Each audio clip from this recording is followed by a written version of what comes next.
जी नमस्कार। हाँ, नमस्कार सर, नमस्कार।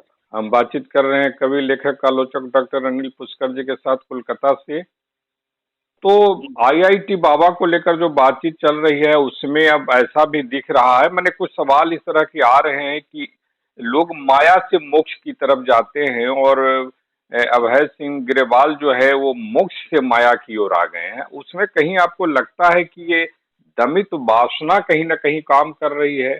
क्योंकि मोक्ष का जो पंथ है एकदम एकांत से एकांत की ओर है, और अभय जी, सिंह ग्रेवाल जो है वो कहीं ना कहीं माया के, चाहे वो जो भी मैंने चक्कर कहें आप, किसी न किसी रूप में वो फंसते जा रहे हैं। और उसमें दमित वासना जो है कहीं कभी कभी जो उभर जाती है, फ्राइड भी कहते हैं कि अगर आप दमित वासना जो आपकी पूर्ति नहीं हुई है, यदि उसका बार बार उभार होना स्वाभाविक है, ये मनुष्य के जेनेटिक फॉर्म का एक नतीजा है, वो होना ही होना है। जी। जी। हम इसमें यही कहेंगे कि एक्चुअली जो सोचने वाले लोग हैं माया और मोक्ष, पहले तो हमको ये समझना पड़ेगा कि माया से मोक्ष की तरफ जाने का मार्ग धर्म का मार्ग है कि नहीं, आध्यात्म का मार्ग है कि नहीं, या फिर दर्शन का मार्ग है कि नहीं। और दूसरी तरफ हमें ये देखना होगा कि कोई आदमी मोक्ष से माया की तरफ कैसे जा सकता है। जिसने मोक्ष की प्राप्ति कर ली हो वो माया की तरफ तो आ ही नहीं सकता है। दूसरी चीज ये है। तीसरी चीज जो इन दोनों को अगर हम मिलाकर देखें तो बिना माया के जगत के मोक्ष तक जाने का मार्ग हमें मिल ही नहीं सकता, क्योंकि बिना माया हो या न कोई, यानी माया के बगैर कुछ भी संभव नहीं है। न ये दृश्य जगत, न ये अदृश्य जगत, न लौकिक न पारलौकिक, और न ही जड़ न चेतन न पदार्थ।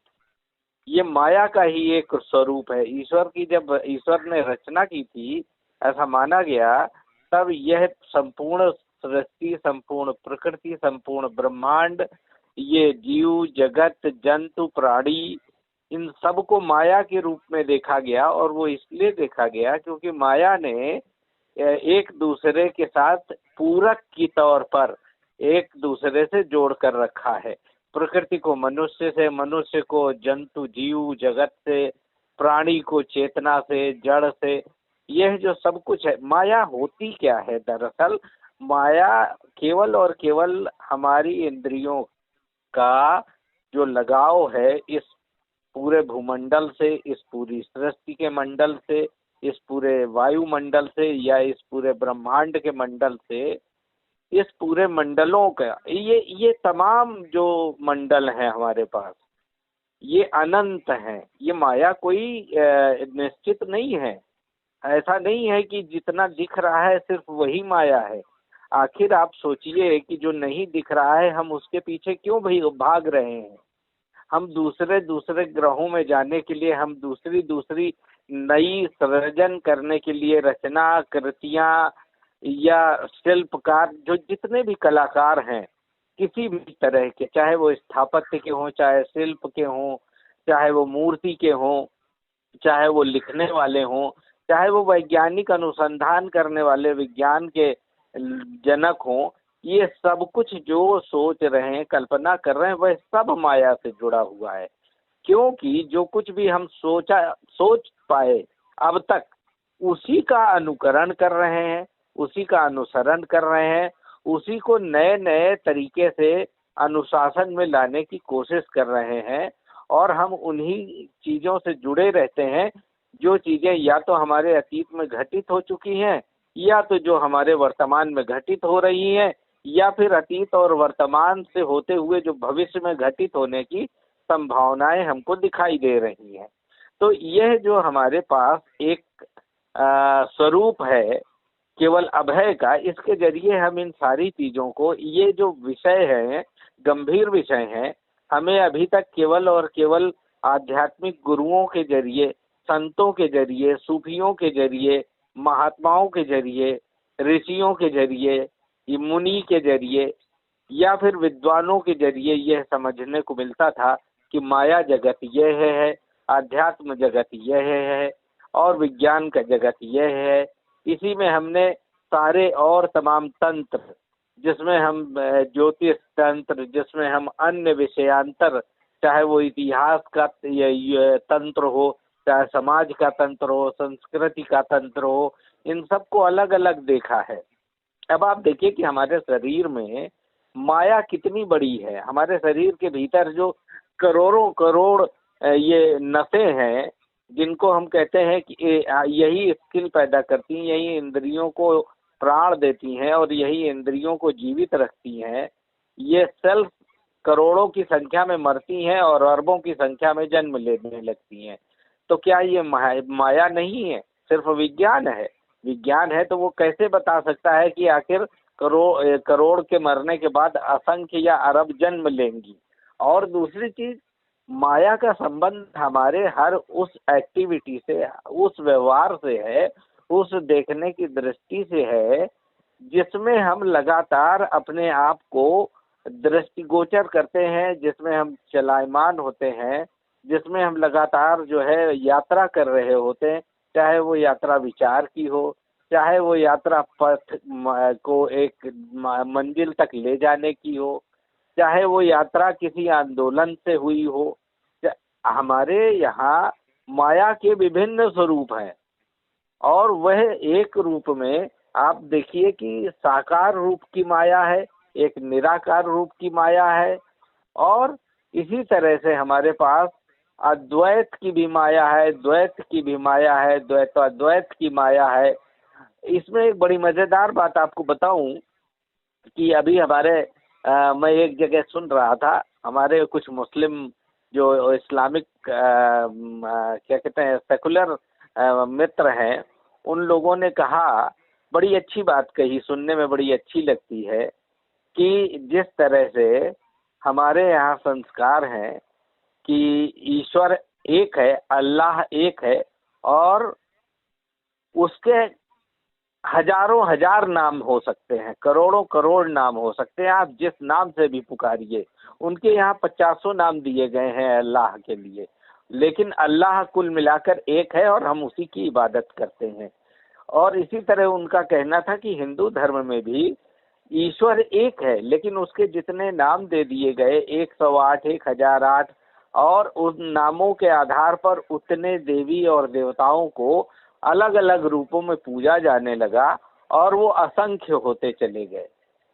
यही चीज वो कह रहे हैं कि हम असंख्य के बावजूद भी एक हो सकते हैं, हमारा ईश्वर एक हो सकता है। हमारे इस्लाम में है तो हिंदुत्व में भी एक ही ईश्वर की कल्पना क्यों नहीं की जा रही है? राम को क्यों अलग से पूजा जा रहा है, कृष्ण को अलग से क्यों पूजा जा रहा है? उनका कहना है कि आखिर शिव को अलग से क्यों पूजा जा रहा है? ये सब है तो माया का एक ही रूप, ये सब माया के रूप हैं। ईश्वर एक प्रकृति का हिस्सा है, हम भी प्रकृति का हिस्सा है। माया के यह सारे स्वरूप, यह सारी रचनाएं हमें कहाँ ले जाएंगी? और मोक्ष क्या है?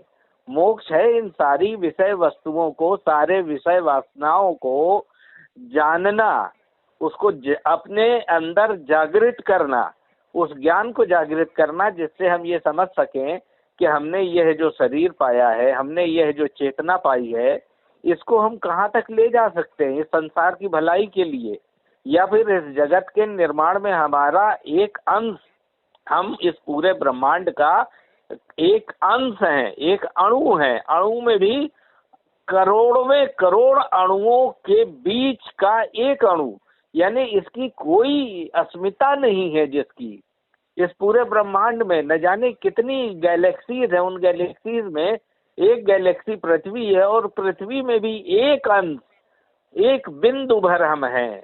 उस बिंदु के भीतर अगर अणु के भीतर देखें तो चूंकि हमारी जो पैदाइश है वो करोड़ों करोड़ जो अणु निकले हैं हमारे माता पिता के भीतर से, उनमें से किसी एक अणु, एक कण से हम पैदा हुए हैं। इतने बड़े विशाल ब्रह्मांड में हमारी यह जो एक आणविक शक्ति है जिससे मनुष्य की इकाई जन्म ले रही है, यही तो माया है कि हमने अपने आप को कितना बड़ा बना लिया। हम इस प्रकृति से बड़े होते चले जा रहे हैं, इस संसार से बाहर जा रहे हैं, और हम ये नहीं समझ पा रहे हैं कि मोक्ष को पाने के लिए माया से कैसे बाहर निकलें और माया को लिए बिना मोक्ष तक कैसे हमारी यात्रा मुमकिन होगी। जैसे कि अगर यह शरीर न हो तो आत्मा का कोई अस्तित्व कहीं हो नहीं सकता, क्योंकि यह शरीर इस आत्मा का एक कवच है, एक वस्त्र है। और इसी तरह माया जो है मोक्ष का वस्त्र है, एक आवरण है। और उस जो मोक्ष है वह आत्मा है इस माया की। इस बात को हमें समझने के लिए लगातार भ्रमित किया जाता रहा कि मोक्ष अलग है, माया अलग है, और इन दोनों से हम उलट कर चलें कि पलट कर चलें। यानी कि हम साकार भगवान से लेकर साकार मूर्ति के आकार से लेकर निराकार ब्रह्म तक जाएं, यह हो, या निराकार ब्रह्म से होते हुए साकार ब्रह्म की कल्पना में हम कहीं तल्लीन हो जाएं। जैसे कि हमारे यहाँ वाद्य यंत्र दिए गए, तब जाकर के हमने संगीत का सुर साधा, और उस पर भी हमारे सुरों के जितने बड़े बड़े ज्ञाता थे उनमें से ऐसे ऐसे लोग पैदा हुए जिन्होंने कहा कि सुर तो असाध्य हैं, हमने तो सिर्फ 7 साधे हैं। इसी तरह से हमारी वर्णमाला में यह 7 सुर 108 सुरों में तब्दील होते हैं, 108 से ज्यादा नहीं हो सकते। मल्टीप्लिकेशन में 108 सुर ही निकलेंगे, उससे अधिक नहीं निकल सकते। यह सुरों की माया है। इसी तरह से हमारी वाणी में भी निश्चित तौर पर आ से ज्ञा के बीच में जितने भी वर्ण हैं वो एक निर्धारित सीमा में, एक निर्धारित क्या कहते हैं क्रम में, क्रम जिसे वर्ण क्रम बोलते हैं, उसमें बंधे हुए हैं, और यही बंधन माया कहलाता है। इसी शब्द से हमारे भीतर की अंतरात्मा जागृत हो रही है, और इसी वर्ण क्रम से बाहर निकलकर जब हम शून्य में चले जाते हैं, हमारा शब्दों से कोई नाता नहीं रह जाता है, तब हम क्या करते हैं, सीधे सीधे इस माया के उस जगत में जाते हैं जहाँ किसी भी तरह की जड़ की जो माया है, पदार्थ की जो माया है, वह चेतना की उस असीम एनर्जी, उस सूक्ष्म एनर्जी तक जाती है। इसको समझने के लिए, माया और मोक्ष को समझने के लिए हमको एक बड़ा अच्छा उदाहरण देखना होगा कि जैसे एक बीज होता है, बीज के भीतर कितनी असीमित शक्तियां बसी हुई हैं, यह बात बीज को हाथ में लेकर घूमते हुए कतई जाना नहीं जा सकता। यह बीज किसी वैज्ञानिक को दे करके वैज्ञानिक से इस बात की जानकारी हासिल नहीं की जा सकती कि यह कितना विशाल होगा, इसके भीतर कितनी ऊर्जा होगी, और यह कितने बरस जिएगा, क्योंकि वह उस असीमित माया जगत का सूक्ष्म रूप है, यह बीज। और जैसे ही हम इस बीज को क्या करते हैं, केवल धरती में गाड़ देते हैं, और धरती के भीतर से जब उसका अंकुरण होता है, और उस अंकुरण से जब वह पूरा अपना एक स्वरूप निर्धारित करता है, पेड़ के रूप में, वृक्ष के रूप में, वट वृक्ष के रूप में, उसके बाद उसके फूल और फल, और फिर उन फूल और फलों की प्रक्रिया के बाद से फिर एक बीज का जो अनावरण होता है, यही तो माया से मोक्ष का और मोक्ष से माया का एक निर्धारित स्वरूप है। तो जो यह हमारे अभय साहब हैं, इनके पास ज्ञान का जो एक विस्तार है, उस विस्तार में एक सूक्ष्मता छिपी हुई है, और उस सूक्ष्मता के पीछे की वजह यह है कि वह आदमी, वह व्यक्ति, वह इकाई केवल और केवल विषय वस्तुओं को, विषय वासनाओं को बढ़ा चढ़ाकर बोलने का कतई आदि नहीं है। वह केवल और केवल स्वयं को एक सूक्ष्म जगत का अति सूक्ष्म कण पाता है, और उसी में से अति सूक्ष्म इकाई अपनी वाणी से निकालकर बताता है कि यह मोक्ष और माया कहीं अलग नहीं है। जैसे कि हम और आप या अन्य इस बात के लिए लगातार कंफ्यूज हो रहे हैं कि मोक्ष से माया की तरफ आना, अरे मोक्ष तो तब है जब एक पुरुष एक स्त्री के साथ संबंध बनाता है, और वह संबंध इस कदर स्थापित होता है कि उससे एक नई ऊर्जा स्फुटित होती है, नई ऊर्जा का जन्म होता है। जब जन्म हो रहा होगा उस ऊर्जा का, एक नई ऊर्जा का, तब वह दोनों मोक्ष की प्राप्ति कर रहे होते हैं। यह बात कभी जीवन में किसी आध्यात्मिक गुरु ने नहीं बताई, लेकिन सच यही है कि दो व्यक्तियों के मिलने की जो अंतिम प्रक्रिया है वह उस नई ऊर्जा के साथ जाकर उस बीज रूप में संरक्षित हो जाती है और ये दोनों मोक्ष को प्राप्त हो जाते हैं। जबकि हमारे यहाँ जो एक परंपरा है भारतीय दर्शन की, उसमें कहा यह जाता है कि जब हमारे पास से कोई नई ऊर्जा संचालित करने की या नए बीज को जन्म देने की प्रक्रिया नहीं होगी, समाप्त हो चुकी होगी, जब हम कहीं जन्म किसी को नहीं दे रहे होंगे, तब इसे मान लिया जाएगा कि यह हमारा अंतिम चरण है और यही हमारे देह का मोक्ष है। जबकि यह बिल्कुल उलट धारणा है। यह ठीक वही धारणा है जैसे कहा गया था एक जमाने में मिथ्या स्वर्ग की कल्पना कि अगर आप वटवृक्ष से कूदेंगे और सीधे, प्रयाग में वटवृक्ष था, और कूदेंगे तो सीधे आपको स्वर्ग मिलेगा। ये वैसा ही स्वर्ग की कल्पना है, ये वैसी ही एक भ्रमिक या भ्रामक माया है। हमारा मोक्ष तो हमारी माया के भीतर ही छिपा हुआ है और हमारी माया हमारे मोक्ष के भीतर ही निवास करती है। यह दोनों एक दूसरे के पैरेलल वर्ल्ड हैं और एक दूसरे के संपूरक हैं। बिना दो दुनियाओं के समानांतर हुए पूर्ति नहीं हो सकती, न प्राणों की काया से और न मोक्ष की माया से। इस बात को हमको समझना होगा। और अंततः मैं यही बात अगर आपसे कहूं कि हमारे तमाम ऋषियों ने इस माया को लेकर के, इस जड़ को लेकर, इस चेतन को लेकर के, इस प्रकृति को लेकर, इस पुरुष को लेकर के जो कुछ भी कहा है अब तक, वो चाहे शंकराचार्यों की पूरी परंपरा हो, चाहे आदि हमारे जो आदि स्वयंभू रहे हो उनकी परंपरा हो, और चाहे आज के यह जो मठों में बैठे हुए पीठाधीश्वर हैं, महामंडलेश्वर हैं, खैर इनके तो ज्ञान की अपनी सीमाएं हैं, लेकिन जिनकी सीमाएं नहीं थी, यानी चाहे आप उसे वाल्मीकि के रूप में, क्योंकि वह वाल्मीकि कोई एक काया नहीं है, आप याद रखिएगा इस बात को। वाल्मीकि द्वारा लिखी गई रामायण किसी एक काया की माया नहीं है, वह वाल्मीकि एक डिग्री है, एक पद है, एक चेतना है जो तमाम स्वरूपों में तमाम तरह से पैदा होती रही है और उसके अलग अलग हिस्से अलग अलग लोगों ने लिखे हैं, जिसे बाद में प्रक्षिप्त रामायण के कुछ अंश मान लिए गए। जैसे ही उत्तर कांड के प्रक्षिप्त, जैसे बाल कांड में प्रक्षिप्त, इस तरह की तमाम अवधारणाएं आपको दिखाई देंगी।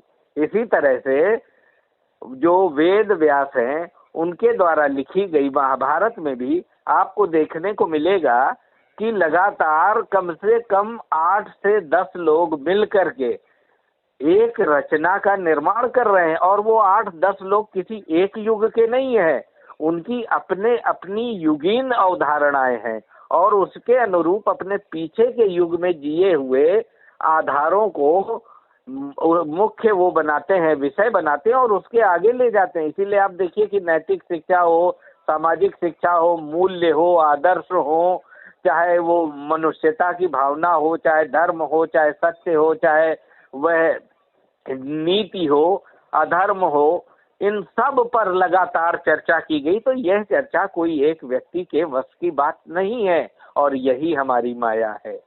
और यही माया हमें हमारी चेतना के विशिष्ट जो खंड हैं उन तक ले जाती है। हम एक व्यक्ति इस सामाजिक इकाई से भले पैदा हुए हैं, लेकिन हमारा अस्तित्व बिना इस सामाजिक इकाई के कहीं एग्जिस्ट नहीं करता। यही माया है। और हमारा मोक्ष कहाँ है? जब हम अपने जीवन का बलिदान, जब हम अपने जीवन का त्याग, जब हम अपने इस जीवन से जो कुछ भी अपनी समाज, संस्कृति, परिवार, देश या प्रकृति और ब्रह्मांड और चेतन जगत, जड़ जगत और पदार्थ जगत से लेकर के इस दुनिया को देकर चले जाएंगे, तब हम मोक्ष की प्राप्ति करेंगे, तब हमारा वह मोक्ष होगा। और वह मोक्ष कब होगा? जब वह किसी नई सृजन की प्रक्रिया में शामिल हो जाएगा, ऐसा नहीं है कि हमने दे दिया और वह समाप्त हो जाए, वह खत्म हो गया और हमें मोक्ष मिल गया। जब तक हम एक नए सृजन की प्रक्रिया का आरंभ नहीं कर देते हैं, जब तक एक नई दुनिया का निर्माण नहीं करते हैं, जब तक एक नए विचार का उत्पादन नहीं करते, जब तक वह विचार एक नई अवधारणा, एक नए संसार का निर्माण नहीं करता, तब तक यह माया मोक्ष की प्राप्ति नहीं कर सकती है। और मोक्ष क्या चीज है? मोक्ष इसी माया से निकलने के विभिन्न मार्ग है। एक सत्य का मार्ग है, एक धर्म का मार्ग है, एक अर्थ का मार्ग है, एक काम का मार्ग है। यह सारे मार्ग हमारे पीछे किए आए हुए सन्यासियों ने दिए हैं, सदगुरुओं ने दिए हैं, धर्माधिकारियों ने दिए हैं, और हमें इन्हीं से आगे चलकर स्वयं के एग्जिस्टेंस को बनाए रखते हुए कि मैं भी इस समाज का, इस इकाई का, इस ब्रह्मांड का एक हिस्सा हूँ, यहीं से मोक्ष मिलेगा मुझे। मोक्ष कहीं नदी में, आप देखिए, मोक्ष को पाने के लिए विभिन्न जो कठोर तप किए गए हैं और हठ योग तक की आपको अवधारणाएं मिलेंगी कि जल समाधि ले ली और कहीं वायु में समाधि ले ली, यानी पेड़ों पर, वृक्षों पर टंगे हुए मृत्यु को प्राप्त हुए हैं, प्राणों को त्याग दिया है। कहीं पर वो जमीन के भीतर स्वयं को दफ्न करके जो है प्राणों को त्याग रहे हैं। यह शरीर की हठ योग क्रिया कहलाती है। यहाँ से मोक्ष की प्राप्ति के लिए लोग कहते हैं, जो मान्यताएं हैं, दो तरह की मान्यताएं हैं, एक हठ योग, एक कर्म योग। तो वो लोग अपने शरीर को अतिशय कष्ट दे करके मोक्ष की प्राप्ति की ओर जाने का मार्ग तलाश रहे हैं। दूसरी तरफ हमारी ज्ञान परंपरा है, हमारा कर्म योग है, हमारी भक्ति साधना है, जहाँ से हम मोक्ष की प्राप्ति का मार्ग तलाशते हैं। तो यह जो दो क्रम है, मोक्ष और माया, इनको समझने के लिए हमें अपनी काया के भीतर, अपने हृदय, अपनी बुद्धि और अपनी चेतना और हमारे भीतर जो जड़ यानी रूढ़ियां, जो हमारे भीतर आडंबर, जो हमारे भीतर विकार हैं, उनसे बाहर निकल करके और बाहर की चेतन जगत अवस्था में जब हम प्रवेश करेंगे, तब देख पाएंगे कि यह संसार अपने आप में मोक्ष और माया, इन दोनों के बीच में लगातार यात्राएं कर रहा है, ट्रैवल कर रहा है। और यह ट्रैवलिंग इसीलिए कहा गया है कि जब एक युग, द्वापर खत्म होगा तो सतयुग आएगा, त्रेता आएगा, फिर कलयुग आएगा, और यही क्रम अभी कल्कि युग के नाम से जिस तरह कह रहे हैं ना, अभय की हम स्थापित करेंगे, तो यह स्थापनाएं तभी संभव है जब किसी एक व्यक्ति के विचार से संपूर्ण संसार की एक बहुतायत जो आबादी है वह सहमत हो जाए और उस नए रचना क्रम में स्वयं की ऊर्जा को सम्मिलित कर ले। तब वह पुराने युग से बाहर निकल आएगी और एक नए युग का निर्माण करने में शामिल हो जाएगी। और वहीं से कल्कि युग का जैसा आरंभ कह रहे हैं कि हम करने की इच्छा रखते हैं और करेंगे, तो यानी हमारा मोक्ष इस युग से उस युग की माया में होगा और फिर उस युग की माया से हम किसी अन्य युग के मोक्ष की ओर बढ़ेंगे। जैसे कि आपने देखा होगा कि पहले आधुनिकता का जो क्रम यूरोप से शुरू हुआ, वह उत्तर आधुनिकता, उत्तरोत्तर आधुनिकता, समकाल की आधुनिकता, यानी इसके आगे फिर 21वीं सदी का यह जो भूमंडलीकरण का ग्रामीण परिवेश जिसे हम कहते हैं, यानी ग्लोबल विलेज की कल्पना, यह सब कुछ क्या है? हमारी माया पहले गांव तक सीमित थी, फिर हमने कई गांवों तक अपने आप को सीमित किया, फिर शहर तक सीमित किया, फिर हमने उस शहर को और तमाम राज्य तक को सीमित किया, फिर उन राज्यों के बड़े बड़े बंटवारे हुए। यानी यह 650 जो रियासतें हैं वह एक गण और राज्य के निर्माण तक जिस प्रक्रिया से गुजरी है, ठीक हमारी काया इसी तरह से ज्ञान के आधार पर, कर्म के आधार पर, भक्ति के आधार पर और धर्म के आधार पर या क्रिया के आधार पर, जैसा हमारे अभय कहते हैं कि क्रिया पद जरूरी है, यदि के आधार पर हम नए युग का निर्माण करेंगे। यही मोक्ष से माया का एक प्रक्षालन है, यही विरेचन है और यही माया और मोक्ष के बीच की एक परिनिर्वाणमय यात्रा है। जी सर। तो आप किस ओर जाते हुए देख रहे हैं? आखिरी सवाल, अभय सिंह ग्रेवाल आईआईटी बाबा को किस ओर जाते देख रहे हैं? क्या वो मोक्ष देखिए, की ओर, मोक्ष के नहीं, रास्ते में अग्रसर है, न माया की तरफ अग्रसर है? देखिए, बिना माया में जिए हुए मोक्ष को प्राप्त नहीं किया जा सकता। तो सबसे पहले जरूरी है कि वह माया किस किस आखिर कर्म, किस किस ज्ञान, किस किस भक्ति और किस किस क्रिया पद से होते हुए और किस धर्म का यानी आयोजन प्रयोजन या धर्म का संचालन करते हुए या धर्म का पथ पर चलते हुए वह मोक्ष को प्राप्त होना चाहते हैं, यह हमको अभी देखने की जरूरत है। बहुत साफ है कि वह तमाम तरीकों से मजाक उड़ा रहे हैं इस दुनिया के उन आडंबरों का जिन्हें हमने बड़ी गंभीरता से अब तक लिया है। और तो हम लोग, जी हम लोग इसको देख सकते हैं क्रिकेट के मामले में, और भी एक दो तमाम हिस्से आए हैं जिनमें उन्होंने बाकायदा मतलब इस तरह की हंसी है तो हम लोग आगे भी इस पर विमर्श करेंगे। फिलहाल जो आपने समय निकाला उसके लिए आभार। जी, आपका बहुत बहुत शुक्रिया सर, बहुत बहुत शुक्रिया। जी नमस्कार। नमस्कार।